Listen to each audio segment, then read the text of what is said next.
Billerica Public Library's Book Buzz October publications. Our first genre, contemporary fiction. Love Your Life by Sophie Kinsella. Call Ava romantic, but she thinks love should be found in the real world, not on apps that filter men by height, job, or astrology sign. She believes in feelings, not algorithms. So after a recent breakup, she decides to put love on hold and escapes to a remote writer's retreat in coastal Italy. She's determined to finish writing the novel she's been fantasizing about, even though it means leaving her close-knit group of friends and her precious dog Carol behind. At the retreat, she's not allowed to use her real name or reveal any personal information. When the neighboring martial arts retreat is canceled and a few of its attendees join their small writing community, Ava, now going by Aria, meets Dutch, a man who seems too good to be true. The two embark on a baggage-free whirlwind love affair. Things seem to be perfect for Aria and Dutch. But then their real identities, Ava and Matt, must return to London. As their fantasy starts to fade, they discover just how different their personal worlds are. Are they compatible in anything? Can they reconcile their differences to find one life together? The Silence by Don DeLillo. It is Super Bowl Sunday in the year 2022. 5 people, dinner, an apartment on the east side of Manhattan. The retired physics professor and her husband and her former student waiting for the couple who will join them from what becomes a dramatic flight from Paris.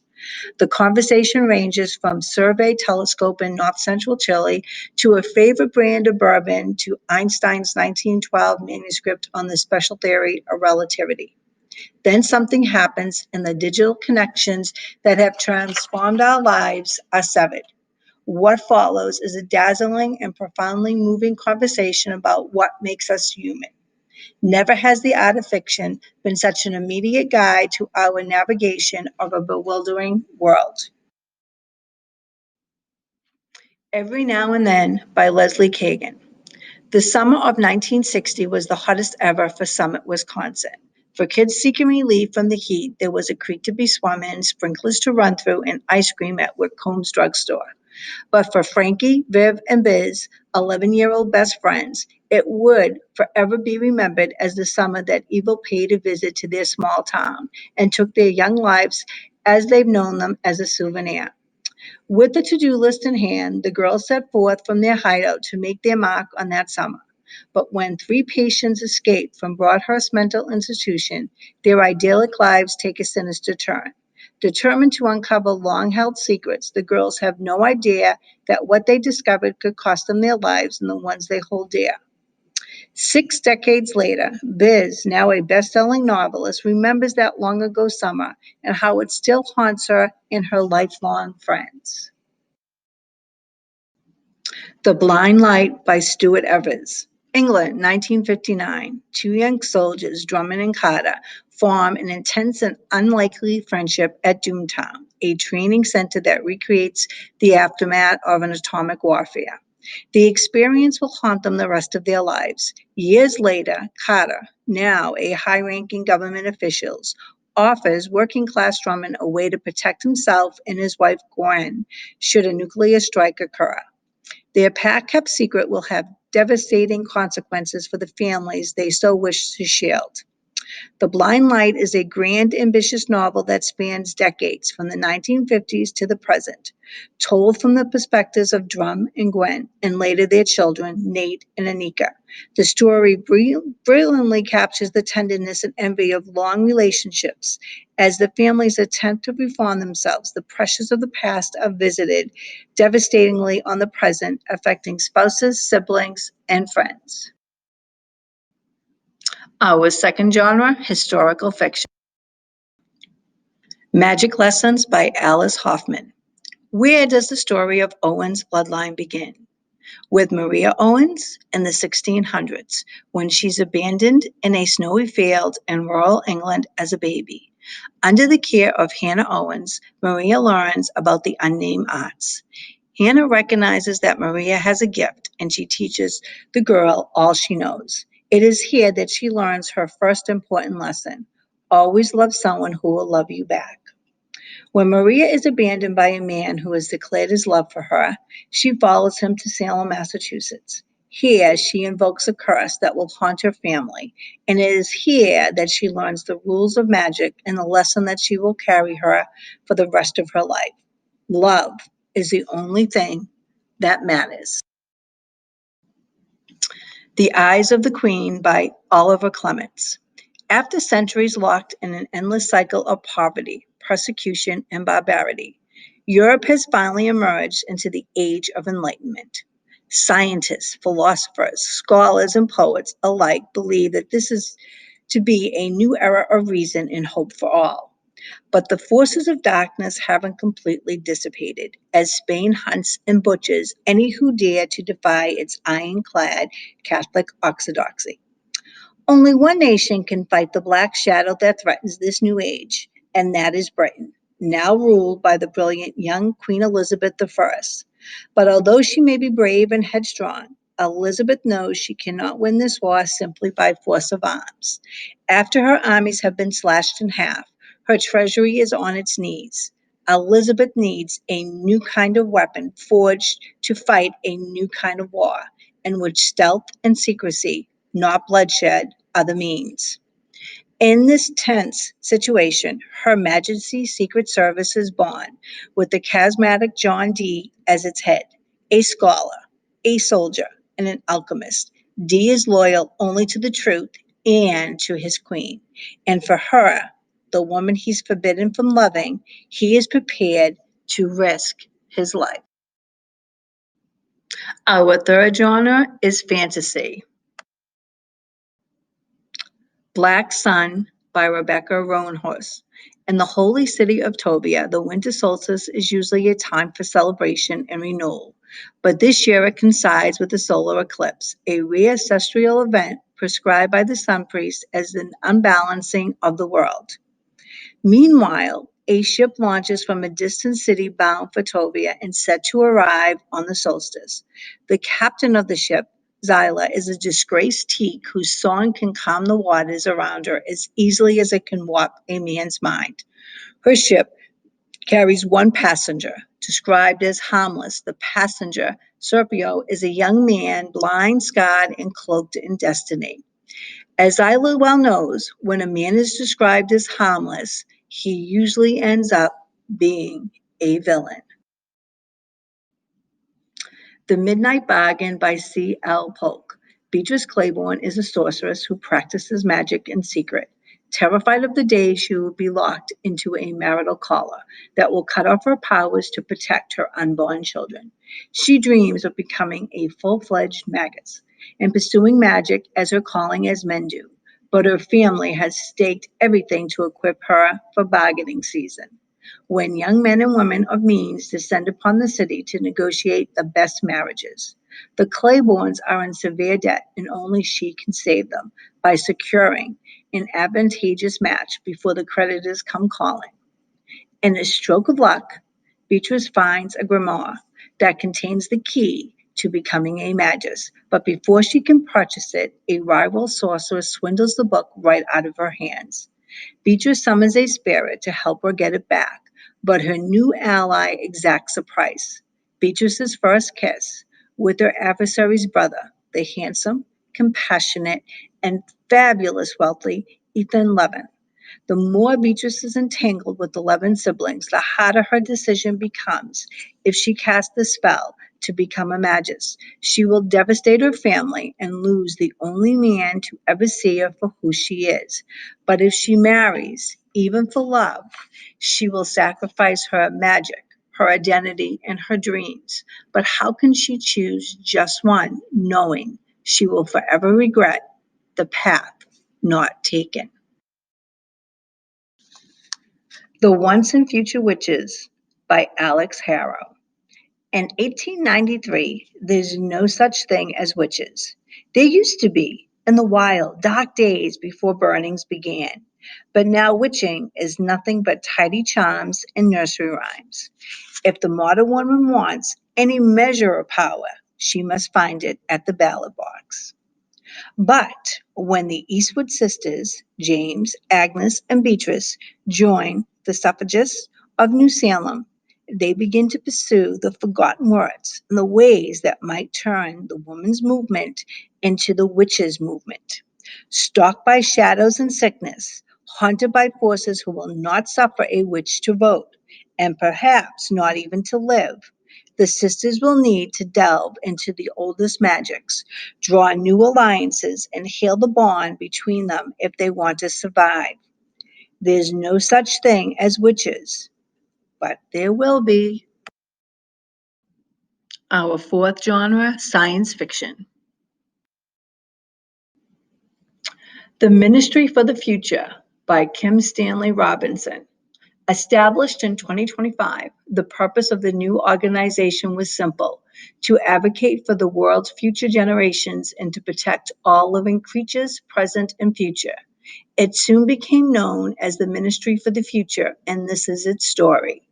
Told entirely through a fictional eyewitness accounts, The Ministry for the Future is a masterpiece of the imagination, the story of how climate change will affect us all over the decades to come. Its setting is not desolate, post-apocalyptic world, but a future that is almost upon us, in which we might just overcome the extraordinary challenges we face. It is a novel both immediate and impactful, desperate and hopeful in equal measure, and it is one of the most powerful and original books in climate change ever written. Machine by Elizabeth Bear. Meet Dr. Jens.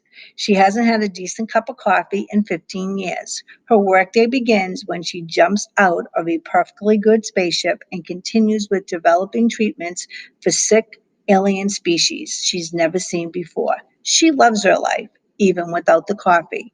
But Dr. Jens is about to discover an astonishing mystery: two ships, one ancient and one new, locked in a deadly embrace. The crew is suffering from an unknown ailment, and the ship mind is trapped in an inadequate body, much of her memory pared away. Unfortunately, Dr. Jens can't resist a mystery, and she begins doing some digging. She has no idea that she's about to discover horrifying and life changing truths. Bright and Dangerous Objects by Annalise McIntosh. Commercial deep sea diver Solvik has a secret. She wants to be one of the first human beings to colonize Mars, and she's one of the 100 people shortlisted by the Mars Project to do just that. But to fulfill her ambition, she'll have to leave behind everything she's ever known for the rest of her life. As the prospect of heading to space becomes more real, 37-year-old Saavik is forced to define who she really is. Will she come clean to James, her partner, about her plans? Or will she turn her back on the project and commit to her life on Earth? Maybe even try for a baby like James is hoping. Is there any way she can start a family and go to Mars? Does she even want both things? Our fifth genre is mystery and suspense. Shake Up by Stuart Woods. Upon returning from a dangerous coastal adventure, Stone Barrington is looking forward to some normalcy with the leading lady in his life. But when a grisly crime arrives on his doorstep, along with some suspicious new clients eager for his help, Stone realizes peace and quiet are no longer an option. As it turns out, the mastermind behind the malfeasance rocking New York City and the nation's capital wields a heavy hand of influence. And when Stone is unable to recruit those closest to the case to his side, he is left with few leads and a handful of dead ends.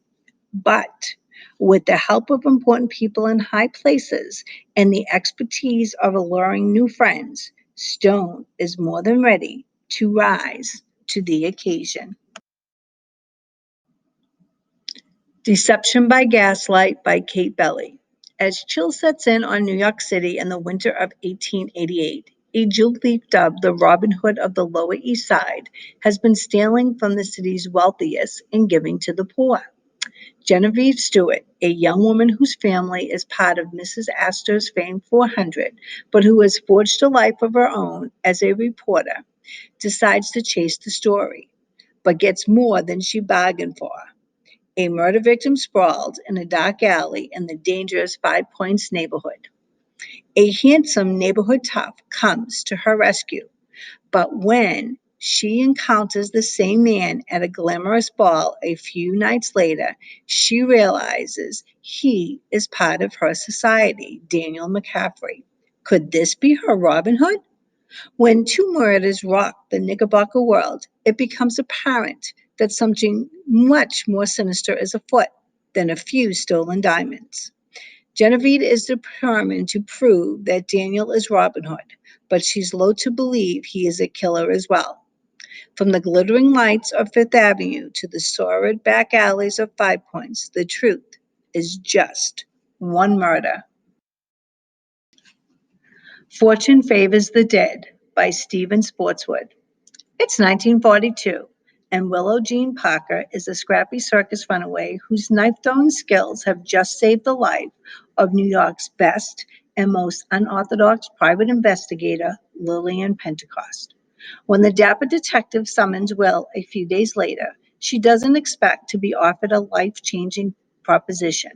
Lillian's multiple sclerosis means she can't keep up with her old caseload alone, so she wants to hire Will to be her right-hand woman. In return, Will is to receive a salary, room and board, and training in Lillian's very particular art of investigation. 3 years later, Will and Lillian are on the Collins case. Abigail Collins was found bludgeoned to death with a crystal ball following a big boozy Halloween party at her home. Her body slumped in the same chair where her steel magnet husband shot himself the year before, with rumors flying that Abigail was bumped off by the vengeful spirit of her husband. Who else could have gotten inside a locked room?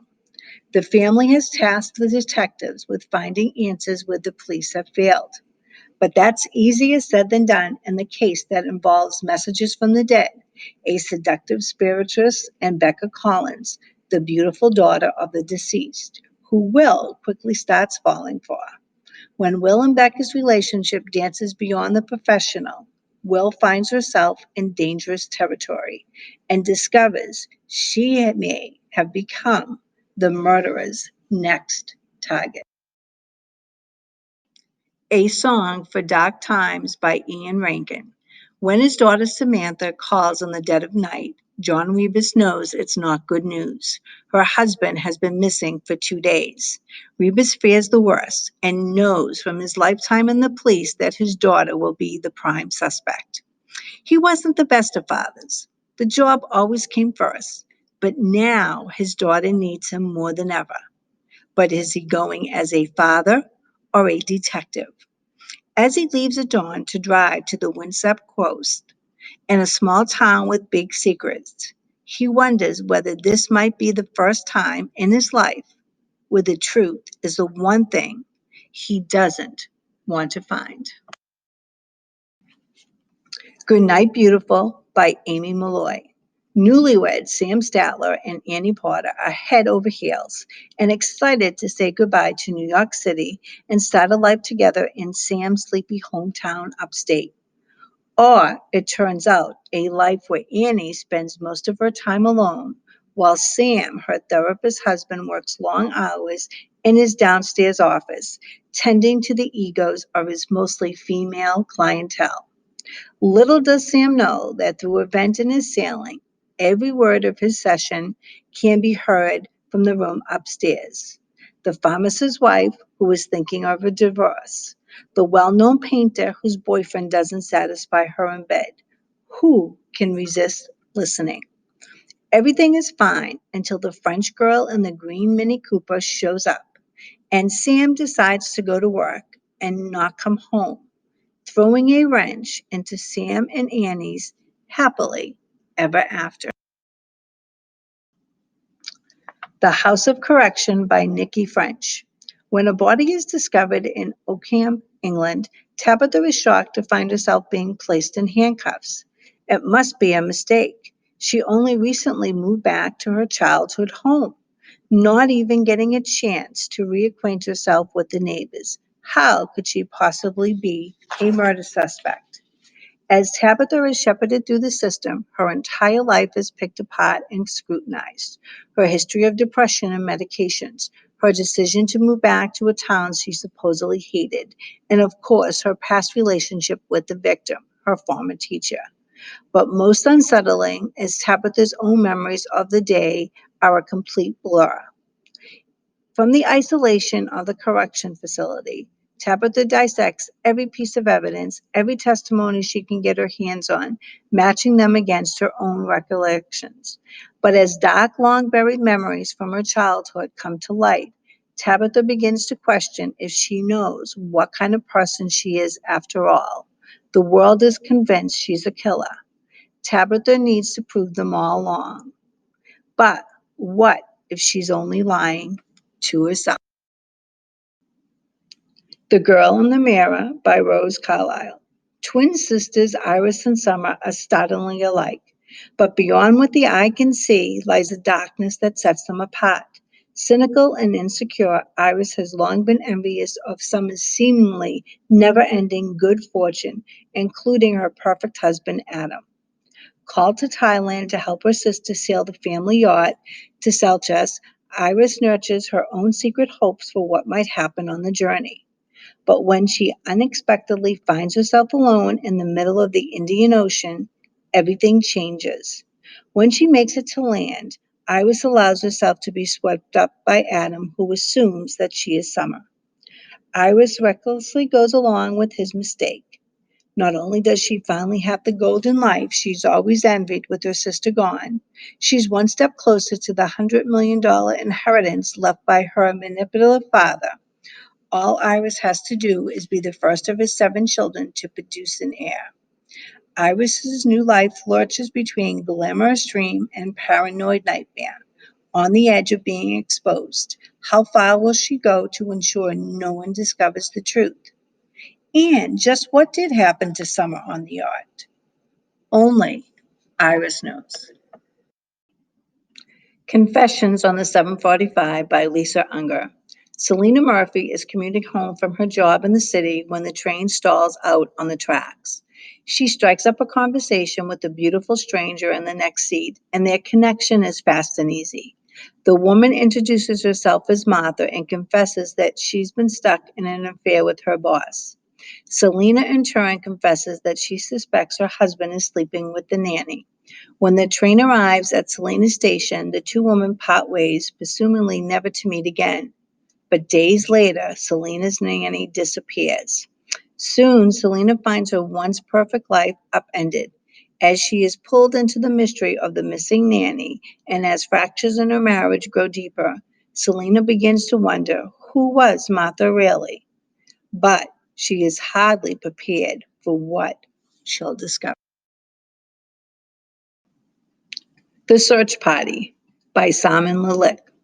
The entire town thinks 16-year-old Sadie Saunders is dead, missing now for a week.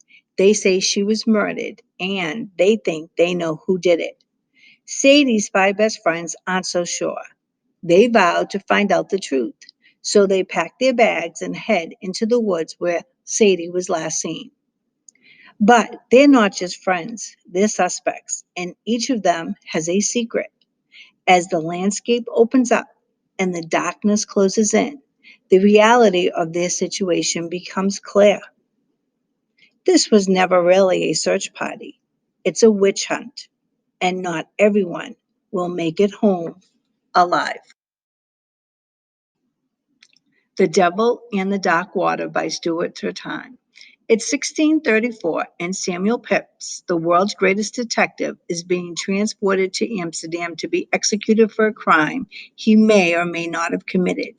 Traveling with him is his loyal bodyguard, Aunt Hayes, who is determined to prove his friend's innocence. But no sooner are they out to sea than devilry begins to blight the voyage. A twice dead leper stalks the decks. Strange symbols appear on the sails. Livestock is slaughtered, and anyone could be blamed, even a demon. And then 3 passengers are marked for death, including Samuel. With Samuel imprisoned, and only Aunt can solve a mystery that connects every passenger, a mystery that stretches back into their past and now threatens to sink the ship, killing everyone on board. The Sentinel by Lee Child. As always, Reacher has no particular place to go and all the time in the world to get there. One morning, he ends up in a town near Pleasantville, Tennessee. But there's nothing pleasant about the place. In broad daylight, Reacher spots a hapless soul walking into an ambush. It was 4 against 1. So Reacher intervenes with his own trademark brand of conflict resolution. The man he saves is Rusty Rutherford, an unassuming IT manager, recently fired after a cyber attack locked up the town's data, records, information, and secrets. Rutherford wants to stay put, look innocent, and clear his name. Reacher is intrigued. There's more to the story. The bad guys who jumped Rutherford are part of something serious and deadly, involving a conspiracy, a cover up, and murder, all centered on a mousy little guy in a coffee stained shirt who has no idea what he's up against. Rule 1: if you don't know the trouble you're in, keep Reacher by your side. Our last genre is nonfiction. Group by Christy Tate. Tate has just been named the top student in her law school class and finally had her eating disorder under control. Why then was she driving through Chicago fantasizing about her own death? Why was she envisioning putting an end to the isolation and sadness that still plagued her in spite of her achievements?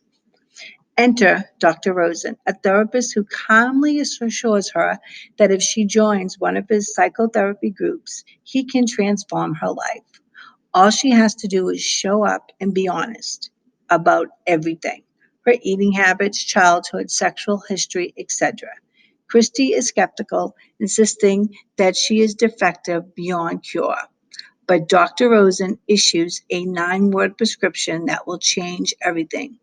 You don't need a cure, you need a witness. So begins her entry into the strange and terrifying and ultimately life changing world of group therapy. Christie is initially put off by Dr. Rosen's outlandish directives, but as her defenses break down and she comes to trust Dr. Rosen and to depend on the sessions and the prescribed nightly phone calls with various group members, she begins to understand what it means to connect. Humans by Brandon Stanton. Brandon Stanton created Humans of New York in 2010. What began as a photographic census of life in New York City soon evolved into a storytelling wonder. A global audience of millions began following Humans of New York City daily.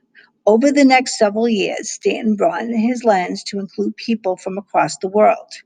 Traveling to more than 40 countries, he conducted interviews across continents, borders, and language barriers. Humans is a definitive catalog of these travels. The faces and locations will vary from page to page, but the stories will feel deeply familiar. Told with candor, Humans will resonate with readers across the globe, providing a portrait of our shared experience. Modern Comfort Food by Ina Garten. Modern Comfort Food shares 85 new recipes that will feed your deepest cravings. Many of these dishes are inspired by childhood favorites, but with the volume turned way up, such as cheddar and chutney grilled cheese sandwiches, smashed hamburgers with caramelized onions, and the crispiest hash browns that are actually made in a waffle iron. There are a few things more comforting than gathering for a meal with ones you love, especially when the dishes like cheesy chicken enchiladas are at the center of the table. Old-fashioned crowd pleasers like roasted sausages, peppers, and onions are even more delicious and steam lime for quick cleanup. For dessert, you will find the best Boston cream pie, banana ruffle trifle, and black and white cookies you'll ever make. Home cooks can always count on Nina's dependable, easy to follow instructions with lots of side notes for cooking and entertaining, like it's having her right there beside you, helping you all the way. From cocktails to dessert, from special weekend breakfasts to quick weekend night dinners, you'll find yourself making these cozy, delicious recipes over and over